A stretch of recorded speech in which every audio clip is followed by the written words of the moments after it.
皆さん、普段払ってるガソリン代とか電気代、スーパーでの買い物、その値段が全部たった一つのある海峡で決まってるって言われたらどう思います？いやいや、これ冗談とか仮の話じゃないんですよ。本当に遠い海の向こうで起きていることが、僕たちの皆さんの財布の中身にもうダイレクトにつながってるんです。今日はですね、そのからくりをちゃんとしたデータを見ながらとことん見ていきたいと思います。で、その話のキーになる場所なんですけど、幅がたったの33キロ。これどのくらいかっていうと、だいたい東京駅から横浜駅までとほぼ同じ距離なんですよね。信じられます？こんなに狭い水の通り道が世界の経済、そして僕たちの暮らしそのものをもうがっちり握っちゃってるんですよ。その場所の名前、それがホルムズ海峡です。イランとオマンっていう国に挟まれた中東の海の出口みたいなところですね。で、このスライドで一番大事なポイントはここ。世界で最も重要な石油の通り道っていうところ。つまり世界のエネルギー経済のまさに首根っこ、ボトルネックになってるわけです。じゃあどれくらい重要なのかっていうと、なんとですね、毎日2000万バレル、とんでもない量の原油がここを通ってるんです。これ、世界中で使われる石油のおよそ5分の1に当たる量なんですよ。世界のエネルギーの大動脈がたった33キロの幅に全部集中しちゃってるっていうことなんですね。じゃあもしこういう海のボトルネックがうまく機能しなくなったら、一体何が起きるんでしょうか。その怖さを示す警告射撃みたいな出来事が本当にごく最近あったんです。それが2024年の航海危機です。2024年に入ってイエメンの武装勢力が航海を通る商船を攻撃し始めたんですね。世界のコンテナ船の約3割が通るっていうめちゃくちゃ大事な海がもう一晩で危ないエリアに変わっちゃったんです。で、その影響はまず最初に物を運ぶコスト、つまり輸送コストという形で世界経済にドカンときたわけです。まず見てほしいのが船の保険料、海上保険料ですね。危なくなる前は荷物の値段の 0.6% だったのが一気に 2% までポーンと跳ね上がった。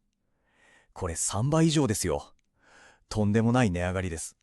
で、保険料だけじゃないんです。このスライドが示している通り、運賃そのものももう異常なくらい上がりました。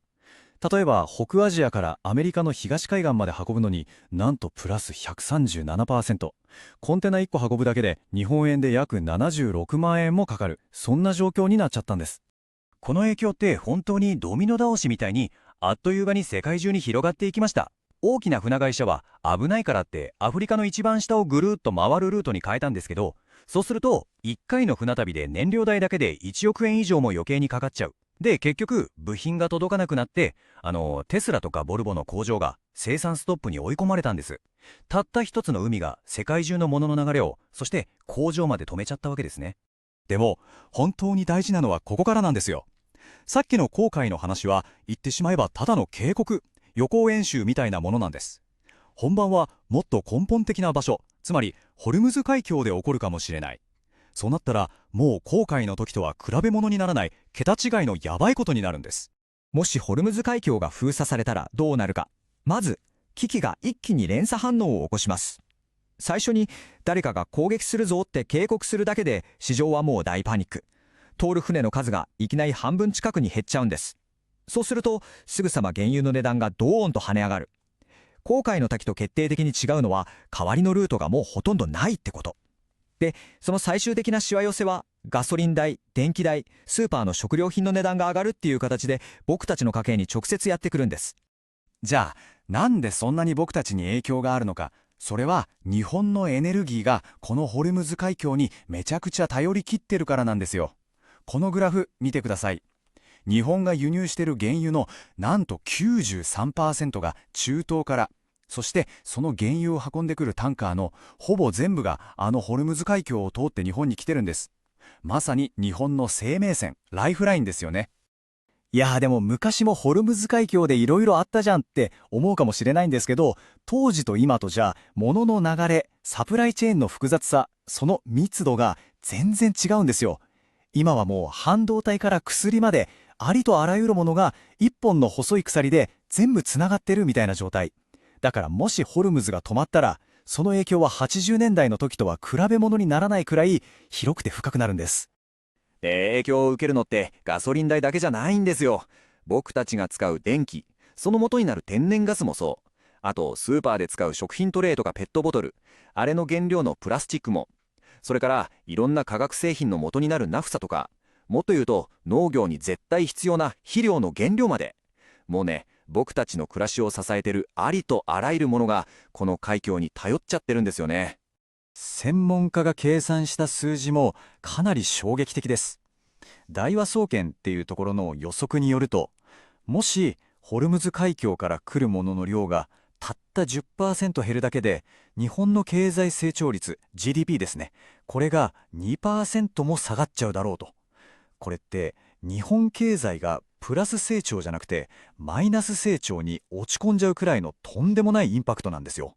さて、ここからちょっと怖い話が続きましたけど、ただ、どうしよう大変だって不安になってるだけじゃ何も始まらないですよね。ここからは今話した知識を僕たちが自分自身を守るための力に変えていく。つまり、僕たちの家計を守るための具体的なアクションプランの話に移っていきましょう。じゃあ、この現実を知った上で、皆さんは具体的に何をすればいいんでしょうか。ここが一番大事なところです。難しい話じゃなくて、今日から今すぐ始められるようなリアルな家計の守り方、これを一緒に考えていきましょう。もちろん国も何もしてないわけじゃないです。日本には石油の備蓄がだいたい254日分あります。でもこれってあくまでも時間を稼ぐための一時的な盾でしかないんですよ。蛇口が完全に閉められちゃったら備蓄なんていつかはなくなっちゃう。だからこそ僕たち一人一人の備えも絶対に必要になってくるんです。じゃあ、家計を守るために何をするか。大きく分けて2つの防衛ラインがあります。まず第1の防衛ラインは支出の見直し。特に光熱費みたいにエネルギー価格の影響をダイレクトに受けるところから手をつけるのが一番効きます。例えば、今度の週末にでも家の電気とかガスの契約プラン、今の使い方に合ってるかなって見直してみる。これだけでも毎月の固定費を下げられるかもしれないですよね。それから、無理しない範囲で日持ちする食べ物をちょっとずつ多めに買っておく。パニックになって買い占めるんじゃなくて、いつもの買い物に少しだけプラスする。そんな感じです。そして第2の防衛ライン、これが資産の再評価です。インフレ、つまり物の値段がどんどん上がっていくと、銀行にただ置いているお金の価値って実質的には下がっていっちゃうんです。まずはそのリスクがあるんだってことを知るところからですね。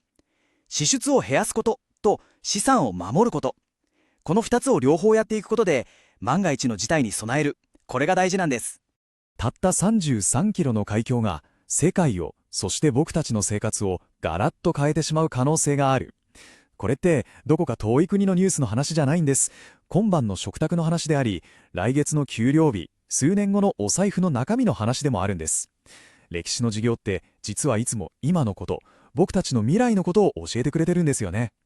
さて、この情報をどう生かすか、それはこれを聞いてくださっているあなた次第です。